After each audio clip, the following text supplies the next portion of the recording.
ಇದು ಅವರ ಪಾರ್ಟಿಯ ಇಂಟರ್ನಲ್ ಮ್ಯಾಟರು. ಈಗಾಗಲೇ ನಾನು ಹೇಳಿದ್ದೀನಿ, ನವಂಬರ್ ಡಿಸೆಂಬರಲ್ಲಿ ಕ್ರಾಂತಿ ಆಗುತ್ತೆ ಅಂತೇಳಿ. 100% ಈ ಬಿಹಾರದ ಚುನಾವಣೆ ಗೆದ್ದಿದ್ರೆ ಡಿ ಕೆ ಶಿವಕುಮಾರ್ಗೆ ಪಾಪ ಒಳ್ಳೇದಾಗ್ತಾ ಇತ್ತು. ಈಗ ಡಿ ಕೆ ಶಿವಕುಮಾರ್ಗೆ ಪಾಪ ನಾಮ ಹಾಕಿದಂಗೆ ಆಗ್ಬಿಟ್ಟಿದೆ. ಏನಾಗ್ತೈತೆ ಗೊತ್ತಿಲ್ಲ. ಒಟ್ಟಲ್ಲಿ ಸಿದ್ದರಾಮಯ್ಯ ಭಾಳ ಸ್ಟ್ರಾಂಗ್ ಆಗ್ತಾ ಇದ್ದಾರೆ. ಕೇಂದ್ರದ ರಾಹುಲ್ ಗಾಂಧಿಯನ್ನೇ ಒಂಥರ ಆವಾಡಿಗಿರ್ತಾರ ಅವನ ಆಡಿಸೋವಂಥದ್ದು ಹೆಂಗೆ ಅಂತೇಳಿ ಸಿದ್ದರಾಮಯ್ಯನಿಗೆ ಗೊತ್ತಿದೆ. ಯಾಕೆಂದರೆ ಎಲ್ಲ ಪಾರ್ಟಿ ನೋಡಿ ಬಂದವ್ರೆ.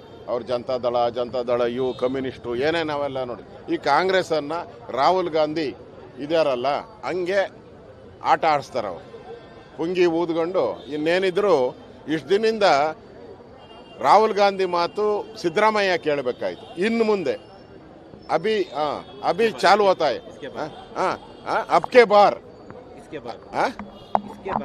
इसके बाद ಕರೆಕ್ಷನ್ इसके बाद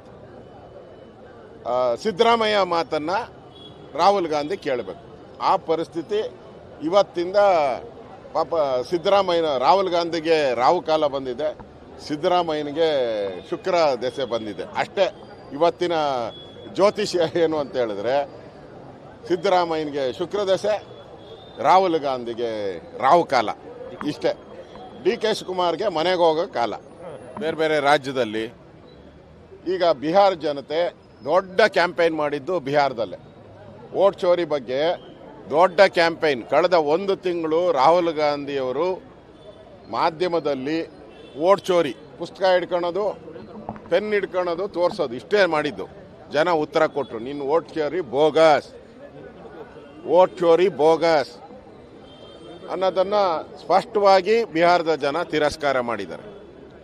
ಮತ್ತೆ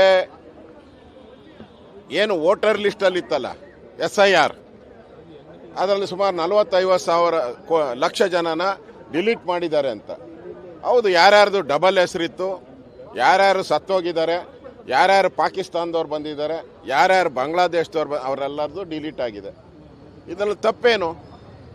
ನಿಮ್ಮ ಪ್ರಾಬ್ಲಮ್ ಇದ್ದರೆ ನಿಮ್ಮ ಏಜೆಂಟು, ಚುನಾವಣಾ ಏಜೆಂಟು ಅವತ್ತೇ ಯಾರಾದರೂ ಹೆಸರು ಡಿಲೀಟ್ ಮಾಡಬೇಕು ಅಂತ ಬಂದಾಗ ನೀವು ಕಂಪ್ಲೇಂಟ್ ಆರಾಮ್ಸೆ ಕೊಡ್ಬೋದಾಯಿತು, ಅಬ್ಜೆಕ್ಷನ್ ಮಾಡ್ಬೋದಾಯಿತು. ಏನು ಮಾಡಿಲ್ಲ. ಈಗ SIR ಸರಿ ಇಲ್ಲ, ವೋಟ್ ಚೋರಿ ಆಗಿದೆ, ಎಲೆಕ್ಟ್ರಾನಿಕ್ ಮಿಷಿನ್ನೇ ಸರಿ ಇಲ್ಲ ಅಂತ ಹೇಳಿದ್ರೆ ಸೋತ ಮೇಲೆ ಹೇಳೋದ್ರ ಬದಲು ಮುಂಚೆನೇ ಶುರು ಮಾಡ್ಕೊಳ್ಳಿ. ಇನ್ಮೇಲೆ ಸೋತ ಮೇಲೆ ಈ ಡೈಲಾಗ್ ಹೊಡೆದ್ರೆ ನಿಮ್ಮನ್ನು ಯಾರೂ ನಂಬಲ್ಲ. ಮಕಾಡೆ ಮಲಗ್ಬಿಟ್ಟಿದ್ದೀರಾ. ಬಿಹಾರ್ ಎಲೆಕ್ಷನ್ ಆದಮೇಲೆ ದೇಶದಲ್ಲಿ ಕಾಂಗ್ರೆಸ್ ಮಕಾಡೆ ಮಲಗ್ಬಿಟ್ಟಿದೆ. ಇನ್ನೇನು ಅವ್ರಿಗೆ ಉಳಿದಿಲ್ಲ. ಇನ್ನಿರೋದು 2 ವರ್ಷ ಕರ್ನಾಟಕದಲ್ಲಿ. ಅಷ್ಟರಲ್ಲಿ ಏನು ಕೌರ್ಗಂಬೇಕು ಎಲ್ಲ ಕೌರ್ಗಂಬಿಡ್ರಿ. ಅದಾದಮೇಲೆ ದೇಶದಲ್ಲಿ ನಿಮಗೆಲ್ಲೂ ಕವರಕ್ಕೆ, ನುಂಗಕ್ಕೆ, ಲೂಟಿ ಮಾಡೋಕ್ಕೆ ಕಾಂಗ್ರೆಸ್ ಅವ್ರಿಗೆ ಎಲ್ಲೂ ಅವಕಾಶ ಸಿಗಲ್ಲ. ಲೂಟಿ ಹೊಡೆಯೋಕ್ಕೆ ಏನಾಯ್ತೋ ಮಾಡಿಬಿಡಿ. ಇದು ಬಿಹಾರದ ಜನತೆ ಕೊಟ್ಟಂಥ ತೀರ್ಪು. ಬಿಹಾರದ ಜನತೆ ಕೊಟ್ಟಂಥ ತೀರ್ಪಿಗೆ ನೀವು ವೋಟ್ ಚೋರಿ ಅನ್ನೋ ಹೆಸರು ಹೇಳಿ ಅವಮಾನ ಮಾಡ್ತಾ ಇದ್ದೀರಾ. ಇಡೀ ಬಿಹಾರದ ಜನತೆಗೆ ಅವಮಾನ ಮಾಡ್ತಾ ಇದ್ದೀರಾ. ಯಾರ್ಯಾರು ವೋಟ್ ಹಾಕಿದಾರೋ ಆ ಬಿಹಾರದ ಜನತೆಗೆ ಅಪಮಾನ ಮಾಡ್ತೀರಾ. ಆ ಬಿಹಾರದ ಜನತೆಯ ಮುಂದೆ ಇವರು ಕಾಂಗ್ರೆಸ್ ಪಾರ್ಟಿ ಕ್ಷಮಾಪಣೆ ಕೇಳಬೇಕು ಅಂತ ಆಗ್ರಹವನ್ನು ಮಾಡ್ತಾ ಇದ್ದೀನಿ. ಕ್ಷಮಾಪಣೆ ಕೇಳಬೇಕು. ಯಾಕೆ ಕರ್ನಾಟಕದಲ್ಲಿ ಆದಾಗ ಜೋರಾಗಿ ಮಾತಾಡಿದ್ರಿ, ತೆಲಂಗಾಣದಲ್ಲಿ ಗೆದ್ದಾಗ ಕಾಂಗ್ರೆಸ್ಸು ಏನು ಭಾಳ ಸಂತೋಷ, ಪಾರ್ಟಿ ಎಲ್ಲ ಸೆಲೆಬ್ರೇಟ್ ಮಾಡಿದ್ರಿ.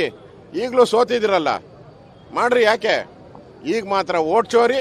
ಕರ್ನಾಟಕ, ಆಂಧ್ರ, ತೆಲಂಗಾಣ ಗೆದ್ದಾಗ ಸರಿ ಇದೆ. ಇದು ನಿಮ್ಮ ಡಬಲ್ ಸ್ಟ್ಯಾಂಡರ್ಡು.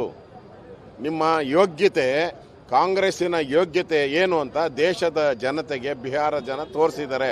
ಇನ್ನಾದರೂ ಬುದ್ಧಿ ಕಲೀರಿ ಅನ್ನೋ ಮಾತನ್ನ ಹೇಳ್ತೀನಿ. ನಡುವೆ ಇವತ್ತು CM DCM ಡೆಲ್ಲಿ